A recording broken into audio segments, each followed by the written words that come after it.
मंगत लाल अपनी पत्नी शर्मीली और बेटी रूबी के साथ उदयपुर नगर में रहता था। पेशे से वो एक जमींदार था, लेकिन वो बहुत ही कंजूस और लालची किस्म का इंसान था। उसे पैसे और धन से कभी संतुष्टि नहीं होती थी। वो हर वक्त लोगों से ठगी करके धन जुटाने में लगा रहता था। एक दिन शर्मीली ने उससे कहा, अजी सुनते हो, कुछ पैसे और गहने दे दो, मुझे अपनी भतीजी की शादी में जाना है।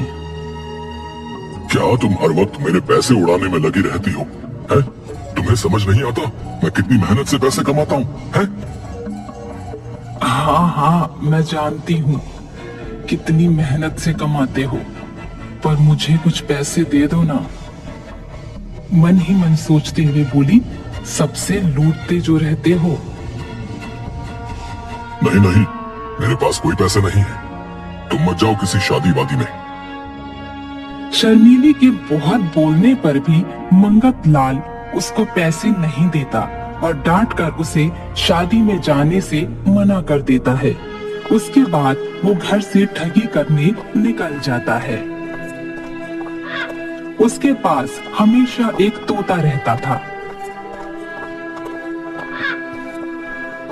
इस तोते के भी बहुत खर्चे बढ़ रहे हैं, सिर्फ दिन भर खाता ही रहता है, कोई काम का तो है नहीं।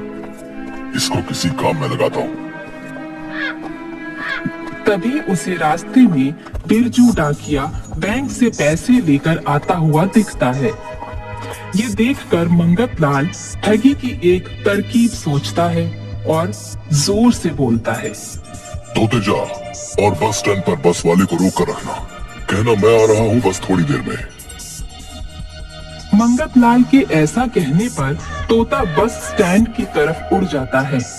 ये देखकर बिरजू को लगता है कि सच में ये तोता अपने मालिक का कहा मान रहा है। वाह भाई साहब, क्या ये तोता सच में तुम्हारा कहा मानता है? हाँ, ये मेरा दुलारा और आज्ञाकारी तोता है। ये तो मेरे बहुत काम का है। मैं साइकिल चला चला कर थक जाता हूँ, ये मेरा काम आसान कर देगा। आप क्या सोच रहे हैं? ये तोता खरीदने की कोशिश भी मत करना, क्योंकि ये मैं कभी नहीं दूंगा। ये मेरे बहुत काम का तोता है। ओ भाई, ये तोता प्लीज मुझे दे दो ना, मैं तुमको इसका सही दाम दूंगा। मंगत लाल साफ मना कर देता है। इससे बिरजू को और भी यकीन हो जाता है कि ये तोता सच में बहुत काम का होगा, इसलिए मंगत लाल नहीं देना चाहता है। फिर वो उसे थोड़ा ज्यादा पैसे देने को कहता है। भाई, मुझसे तुम इसके 200 रुपए ले लो और ये मुझे दे दो। नहीं भाई, इतना कीमती तोता 200 में तो बिल्कुल नहीं दूंगा। अरे भाई प्लीज मुझे दे दो ना। अच्छा तुम बताओ, तुम्हें कितने चाहिए? कम से कम 1000 रुपए। हालांकि ये भी कम ही है, लेकिन मैं मान जाऊंगा। मंगत लाल के 1000 रुपए मांगने पर बिरजू थोड़ा सोचता है, लेकिन फिर तोते की काबिलियत को देखकर मान जाता है। ठीक है भाई, अब तोता मुझे दे दो, ये मेरा कहा मानेगा ना?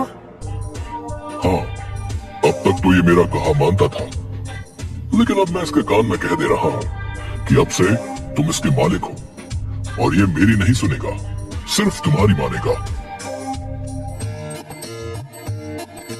बिरजू उस तोते को लेकर अपने घर चला जाता है और वहां जाकर उस तोते को संदेश देने भेज देता है, पर वो तोता लौट कर नहीं आता। वो सुबह से शाम तक इंतजार करता है और फिर उसे बहुत गुस्सा आने लगता है। लगता है उस आदमी ने मुझे ठग लिया। रुको, अभी उसको मैं ढूंढने जाता हूँ, फिर उसको बताऊंगा।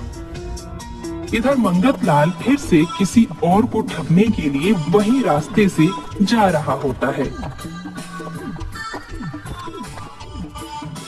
तभी बिरजू उसे वहां मिल जाता है और कहता है,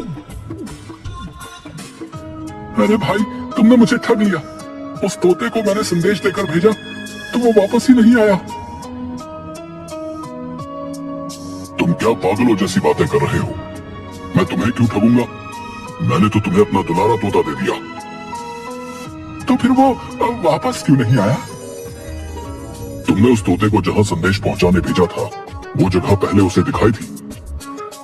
नहीं भाई, मैंने तो ऐसा नहीं किया था। तो वो वापस कहां से आएगा? तुमने तो मेरा तोता ही घुमा दिया। अब मैं क्या करूं? हे भगवान, मेरा तोता बेचारा कहां चला गया? मंगत लाल को ऐसे रोता देखकर बिरजू को उसकी बात पर यकीन हो जाता है और वो वहां से अपना उदास चेहरा लेकर चला जाता है। इधर मंगत लाल ठगी करके बहुत खुश होता है।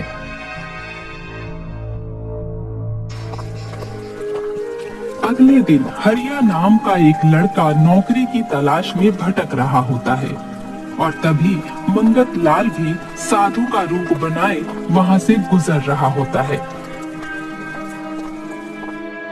हरिया को देखकर मंगत लाल बोलता है,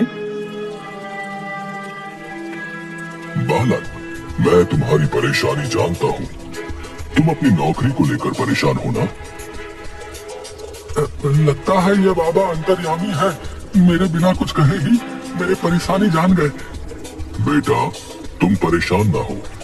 मेरा एक कहा मान जाओगे तो तुम्हारी सब परेशानी खत्म हो जाएगी। हरिया नौकरी को लेकर वैसे ही परेशान था तो बाबा की कही सारी बातें उसे सही लगने लगती हैं और वो मन में सोचता है कि क्यों ना इनका कहा करके देख लूं। हाँ बाबा, बताइए, मैं जरूर करूंगा। बेटा, तुम अगर 500 रुपए अपनी नौकरी के नाम पर मुझ जैसे भिक्षुक को दान करोगे तो तुम्हारी नौकरी 10 दिनों में लग जाएगी।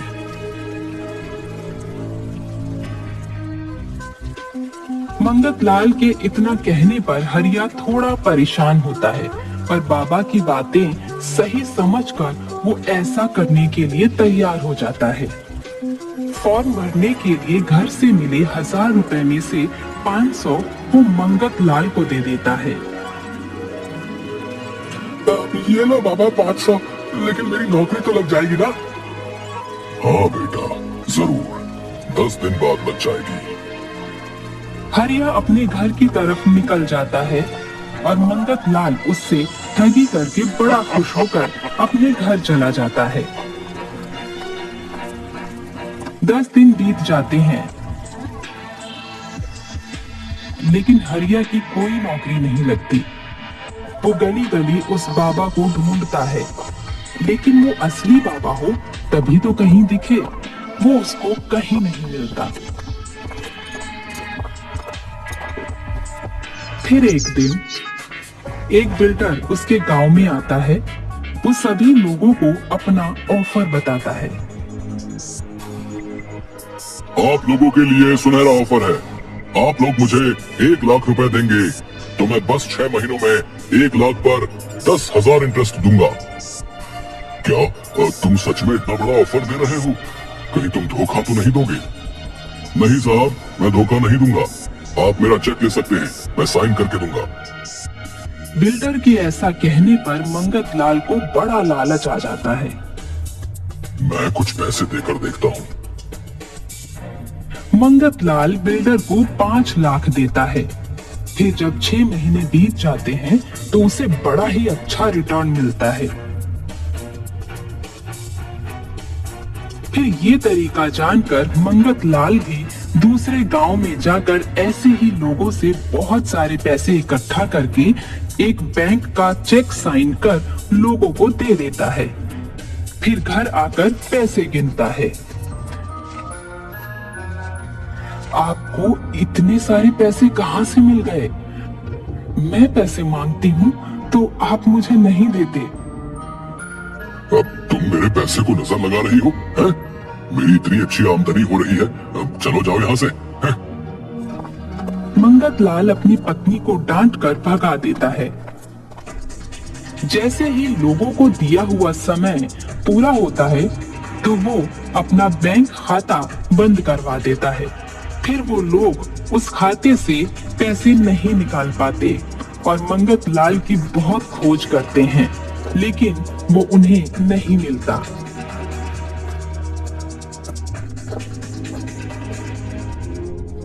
इधर मंगत लाल, मैं बहुत ही अमीर बन गया हूँ। इतने सारे पैसे कमाकर मजा आ गया। कुछ ही दिन बीतते हैं और दूसरे गांव में वही बिल्डर जाता है तो सभी गांव वाले उसे पकड़ के मारने लगते हैं और उसे ये सारी बात बताते हैं। मैंने तो ऐसा नहीं किया ना। मैं तो सच में आप लोगों को पैसे देने की बात कर रहा हूँ। लेकिन गांव वालों को उस पर विश्वास नहीं होता और बिल्डर समझ जाता है कि उसके इस तरीके का कोई गलत फायदा उठाकर लोगों को लूट रहा है। मैं उसी गांव जाता हूँ जहाँ पहले ये स्कीम चलाई थी और उस व्यक्ति को ढूंढकर उसे चूना लगाता हूँ। बिल्डर उदयपुर गांव में आता है। पैसों से माला माल हुआ मंगत लाल लोन देने के पोस्टर लिए रास्ते से जा रहा होता है। ये देखकर, अच्छा, ये वही व्यक्ति है जिसने हमारी स्कीम का गलत फायदा उठाया।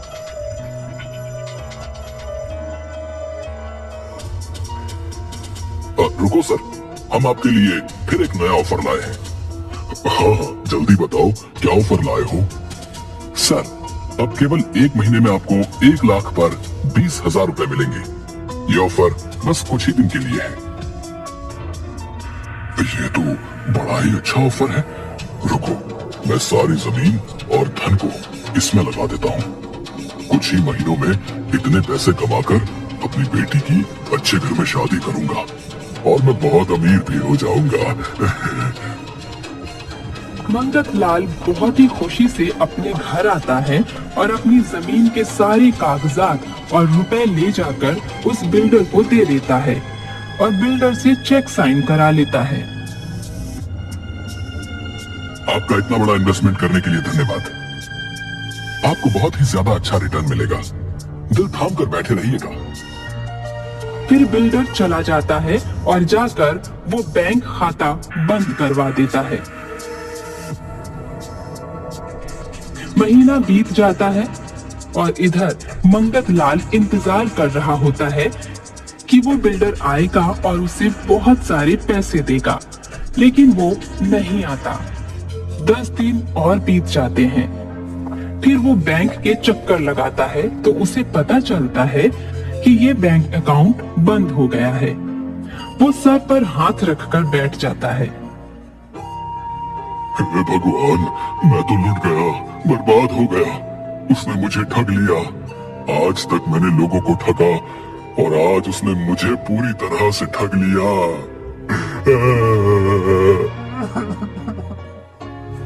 मंगत लाल रोते रोते घर आता है। उसकी बेटी और पत्नी शर्मिली उसका उदास चेहरा देखकर पूछती है तो वो सारी कहानी बताता है। बहुत ही अच्छा हुआ। आप जैसे लोगों के साथ ऐसा ही होना चाहिए। हम अब घर छोड़कर जा रहे हैं। मैं तुम्हारे साथ अब कभी नहीं रहूंगी। नहीं नहीं, मुझे अकेला छोड़कर मत जाओ। मुझे माफ कर दो। आज के बाद कभी ठगी नहीं करूंगा। मंगत लाल अपनी पत्नी और बेटी को रोकता है, लेकिन वो उसे छोड़कर चली जाती हैं। मंगत लाल को अपने किए पर बहुत पछतावा होता है और वो सोचता है कि फिर वो कभी ऐसा नहीं करेगा। सीख, हमें कभी भी किसी को धोखा देकर पैसे नहीं कमाने चाहिए।